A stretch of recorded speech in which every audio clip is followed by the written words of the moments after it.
नाजरीन, आज हम आपको बताएंगे अमेरिका आने के 20 से ज़्यादा कानूनी तरीके।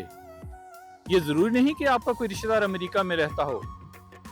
आइए जानते हैं वो कौन से 20 से ज़्यादा कानूनी तरीके हैं जिनके ज़रिए आप यहाँ अमेरिका आ सकते हैं। नाजरीन, एम्बेसी में वीज़ा दरख्वास्तें मुस्तरद होने की एक बड़ी वजह यह भी है कि हर शख्स विज़िट वीज़े के लिए अप्लाई कर देता है कि मैं अमेरिका सैर के लिए जा रहा हूँ। ये भी एक बड़ी वजह है। आपको अप्लाई करने से पहले ये देखना चाहिए कि आप कौन सी दूसरी और कैटेगरीज हैं जिनमें आप ज़्यादा आसानी से वीज़ा हासिल कर सकते हैं। आज हम आपको बताते हैं कि 20 से ज़्यादा कैटेगरीज कौन सी हैं जिनके ज़रिए आप अमेरिका का वीज़ा ले सकते हैं।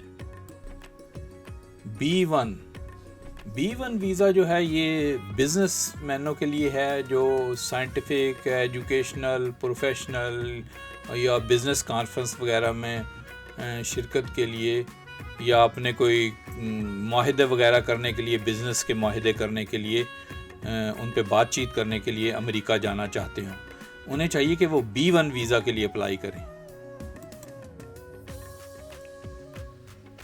B2 वीज़ा जो होता है ये रिक्रिएशनल टूर के लिए होता है, जो अपने लोग दोस्तों और रिश्तेदारों को विज़िट करना चाहते हैं या मेडिकल ट्रीटमेंट के लिए अमेरिका जाना चाहते हैं।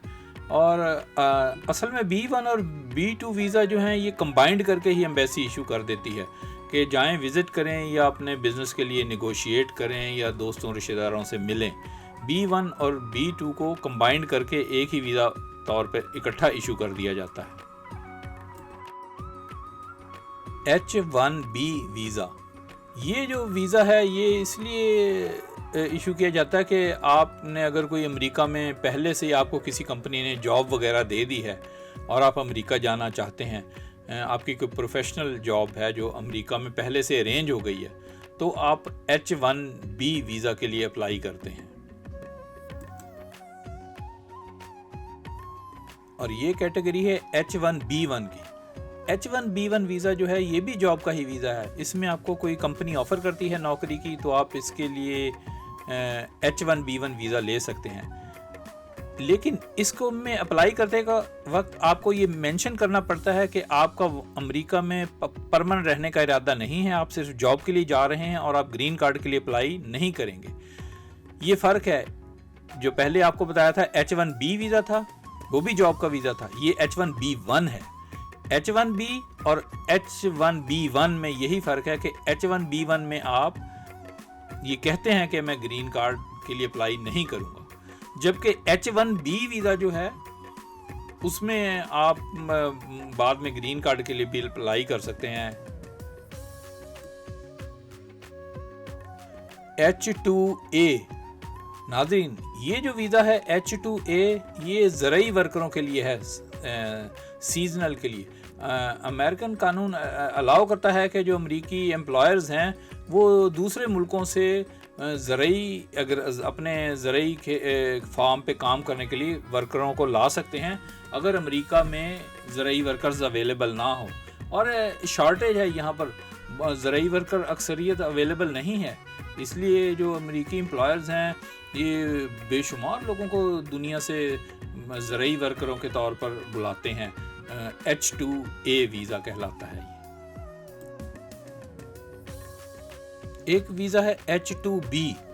H2B वीज़ा स्किल्ड और अनस्किल्ड वर्कर्स दोनों के लिए है।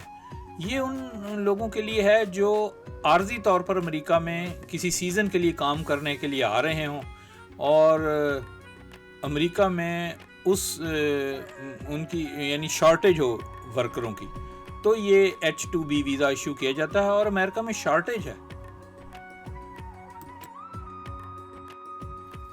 H3 visa. H3 वीज़ा जो है ये ट्रेनिंग के लिए होता है। अगर आप कोई किसी किस्म की ट्रेनिंग लेने के लिए किसी भी फील्ड में अमेरिका आ रहे हैं तो आपको H3 वीज़ा के लिए अप्लाई करना चाहिए। H3 ट्रेनी वीज़ा कहलाता है।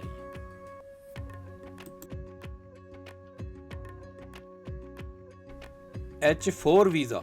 H4 वीज़ा डिपेंडेंट्स के लिए है, उन डिपेंडेंट्स के लिए जिन्होंने कोई H कैटेगरीज़ के जितने वीज़े थे इनमें से किसी ने वीज़ा हासिल किया हो तो उनके बीवी और बच्चे H4 वीज़ा हासिल कर सकते हैं।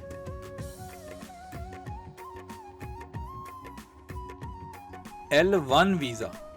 L1 वीज़ा के लिए आप अप्लाई कर सकते हैं कि अगर आपकी इंटरनेशनल कंपनी है जिसकी ब्रांच अमेरिका में भी है और पाकिस्तान और इंडिया वगैरह में भी है, तो आप L1 वीज़े के लिए अप्लाई कर सकते हैं अगर आपकी ट्रांसफ़र कर दी जाए अमेरिका के अंदर जो उसी कंपनी की ब्रांच है।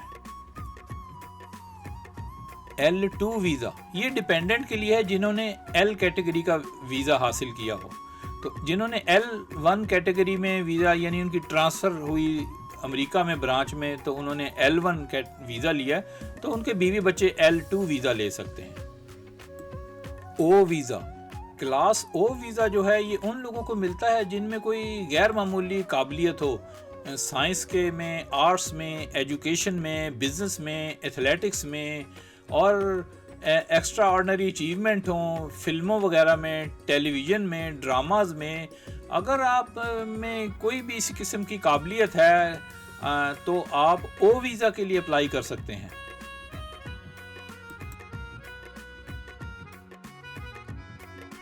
P visa, P visa artist के लिए है, एंटरटेनर्स के लिए है। अगर आप कोई परफॉर्म वगैरह करने के लिए अमेरिका जा रहे हों किसी शो वगैरह में, या एथलीट्स हों कहीं किसी मुकाबले वगैरह में हिस्सा लेने जा रहे हों, तो आप P वीज़ा के लिए अप्लाई कर सकते हैं।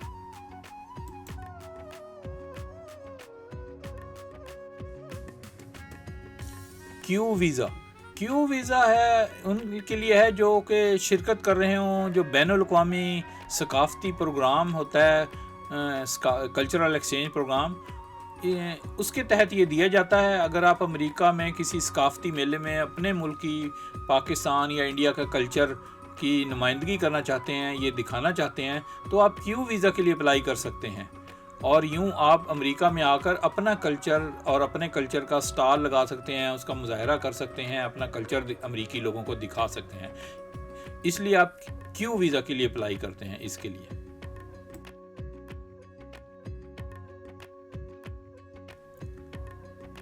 F1 वीज़ा, ये मोस्ट कॉमन टाइप वीज़ा है स्टूडेंट्स के लिए। तमाम स्टूडेंट्स F1 वीज़ा पर ही पढ़ने के लिए आते हैं और अमेरिका की यूनिवर्सिटी और कॉलेजों में दाखिला लेते हैं। और जो कुछ अप्रूव्ड इंग्लिश लैंग्वेज प्रोग्राम हैं उनके लिए भी F1 वीज़ा ही दरकार होता है। इस पे लिए इंशाल्लाह हम एक अलहदा से वीडियो बनाएंगे जिसमें तफसील से बताएंगे कि F1 वीज़ा कैसे हासिल करें और यहाँ पर फिर अमेरिका आकर कैसे रहें और क्या तरीक़ाकार करें कि आप काम भी कर सकें। J वीज़ा ये भी एक एक्सचेंज प्रोग्राम के तहत दिया जाता है, इसमें ताकि हम दूसरे मुल्क के लोगों की नॉलेज और स्किल से और उनकी तालीम से, उनकी महारत से इस्तिफ़ादा कर सकें। अगर आप में कोई ऐसी चीज़ महारत या स्किल है तो आप J वीज़ा के लिए अप्लाई कर सकते हैं।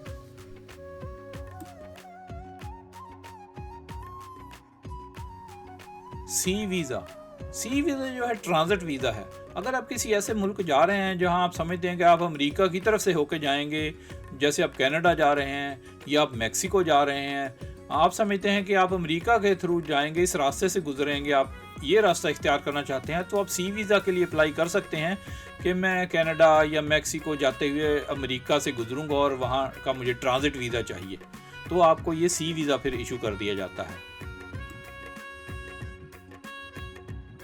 M1 वीज़ा, ये नॉन एकेडमिक या वोकेशनल स्टडी और ट्रेनिंग के लिए अगर आप अमेरिका के किसी अदारे में आना चाहते हो पेशा वराना ट्रेनिंग के लिए या पेशा वराना स्टडी के लिए, तो आप M1 वीज़ा हासिल कर सकते हैं।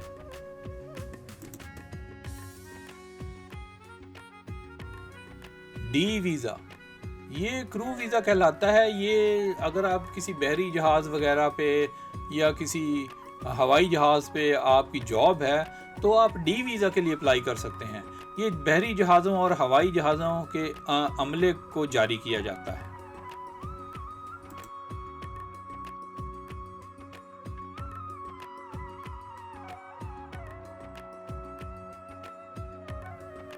R वीज़ा, R वीज़ा जो है ये रिलीजियस लोगों के लिए है, जो रिलीजियस स्कॉलर्स हैं, जो उलमा वगैरह हैं, वो अपने किसी रिलीजियस पर्पस के लिए अमेरिका आना चाहते हैं तो वो आर वीज़ा के लिए अप्लाई कर सकते हैं। ये हमारे उल्मा वगैरह किसी दीनी तकरीबात में ये आर वीज़ा पर ही आ सकते हैं। A3 वीज़ा या G5 वीज़ा, अगर आप किसी अमेरिकी सफारतकार या अमेरिकी सरकारी अहलकार के साथ काम वगैरह करते हैं तो और आप अमेरिका आना चाहते हैं उसके साथ, तो आप A3 वीज़ा और G5 वीज़ा इनमें से किसी एक वीज़ा के लिए अप्लाई करते हैं। आई वीज़ा अगर आप सहाफ़ी हैं और अपनी पेशे से मुतल्लक किसी सहाफ़ती खिदमात अंजाम देने के लिए आप अमेरिका आना चाहते हैं अपने प्रोफेशन के सिलसिले में, तो आप आई वीज़ा के लिए अप्लाई कर सकते हैं। आई वीज़ा लेकर आप अपनी सहाफ़ती खिदमात अंजाम देने के लिए अमेरिका आ सकते हैं। E1 और E2 वीज़ाज़, ये बिज़नेस के वीज़ाज़ हैं। अगर आप अमेरिका में बिज़नेस अपना करना चाहते हैं तो आप ई वीज़ा लेकर यहाँ पर अपना बिज़नेस स्टार्ट कर सकते हैं और आप अपनी फैमिली को भी अमेरिका में ला सकते हैं। इंशाल्लाह हम इस पर एक तफसीली वीडियो बनाएंगे कि आप ये बिज़नेस वीज़ा कैसे हासिल करें और उसके लिए कितनी रकम दरकार है।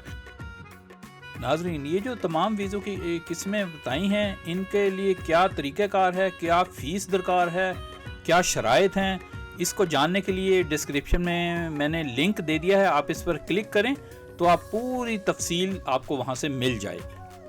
नाज़रीन, ये जो हमने आपको 20 से ज़्यादा अमेरिकी वीज़ों की किस्में बताई हैं, इनमें फैमिली वीज़ा नहीं शामिल हैं, यानी शोहर बीवी को या बीवी शोहर को या माँ बाप बच्चों को या बच्चे माँ बाप को या बहन भाइयों को बुलाते हैं, वो वीज़े इनमें अभी शामिल नहीं हैं। ये हमने सिर्फ वो आपको तरीके बताए हैं जो बग़ैर किसी रिश्तेदार वगैरह के आप अमेरिका आ सकते हैं।